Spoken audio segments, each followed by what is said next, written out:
जो जाए बद्री बोना आए अद्री, अर्थात जो भगवान बद्री को एक बार दर्शन कर ले उनकी दोबारा माँ के गर्भ में आने की ज़रूरत नहीं है, ऐसा शास्त्र में कहा जाता है।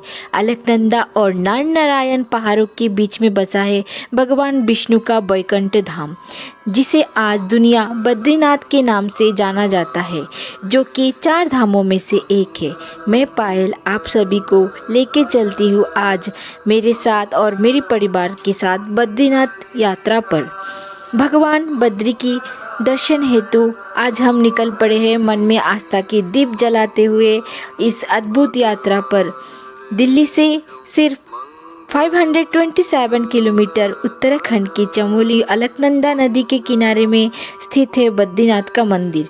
मंजिल जितना ही दूर थे उतनी ही मनरोचक भी थे और हम केदारनाथ यात्रा के दूसरे दिन ही निकल पड़े थे बद्रीनाथ यात्रा पर, और पैर बहुत ही सूजे हुए थे, फिर भी हम हिम्मत करके निकल पड़े थे बद्रीनाथ का दर्शन हेतु। और हम अभी आके पहुँचे हैं चमोली, यानी इंडिया का मिनी स्विट्ज़रलैंड।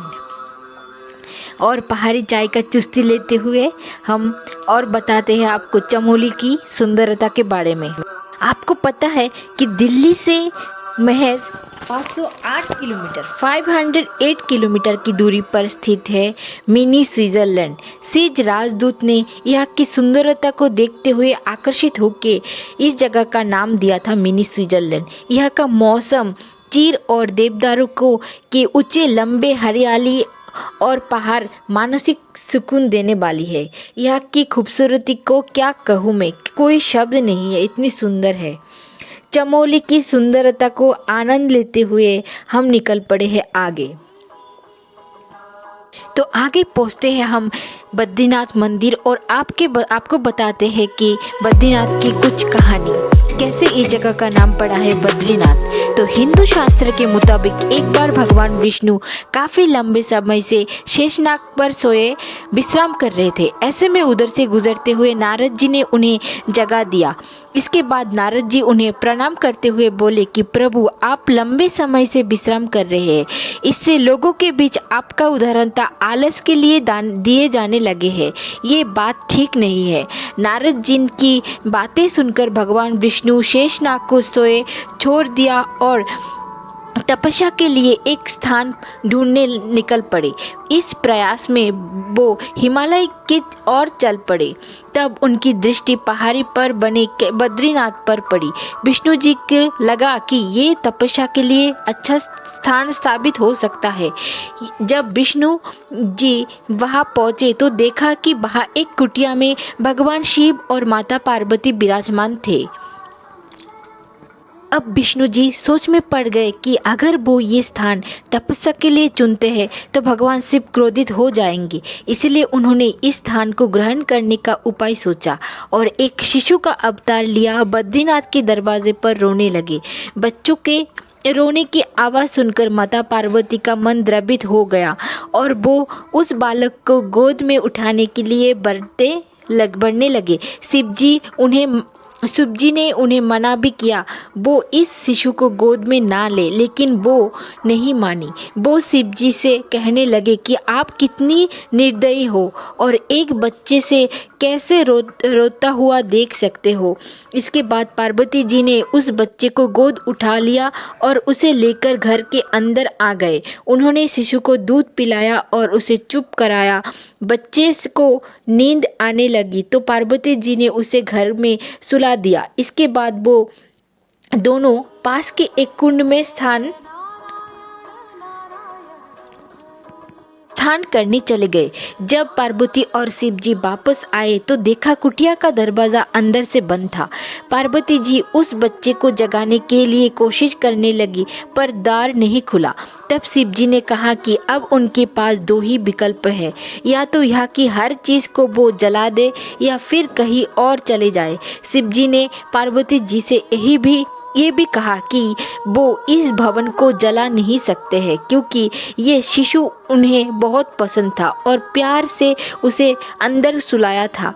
इसके बाद शिव और पार्वती उस स्थान से चल पड़े। केदारनाथ पहुँचे। वहाँ पर उन्होंने अपना स्थान बनाया। जबकि वो स्थान तब से बद्रीनाथ धाम के रूप विष्णु जी का स्थान बन गए और विष्णु जी ने इस शिव भूमि को विष्णु जी का स्थान बना लिया। और ये भी माना जाता है कि आदि गुरु शंकराचार्य 8वीं शताब्दी की सदी में मंदिर का निर्माण करवाया था। शंकराचार्य की व्यवस्था के अनुसार मंदिर का पुजारी दक्षिण भारत केरल राज्य से ही होते हैं और यहाँ विष्णु भगवान विष्णु का विशाल मंदिर है और पूरा मंदिर प्रकृति के गोद में ही स्थित है। ये मंदिर 3 भागों में विराजित है। गर्भगृह, दर्शन मंडप और सभा मंडप। बद्रीनाथ जी के मंदिर के अंदर 15 मूर्तियां स्थापित है। साथ में ही मंदिर के अंदर भगवान विष्णु जी की 1 मीटर ऊंचा काले पत्थर की प्रतिमा है। इस मंदिर के धरती के वैकुंठ भी कहा जाता है। बद्रीनाथ मंदिर में वन तुलसी का माला, चने के कच्ची दाल, गिरी का गोला और मिश्री आदि प्रसाद चढ़ाया जाता है।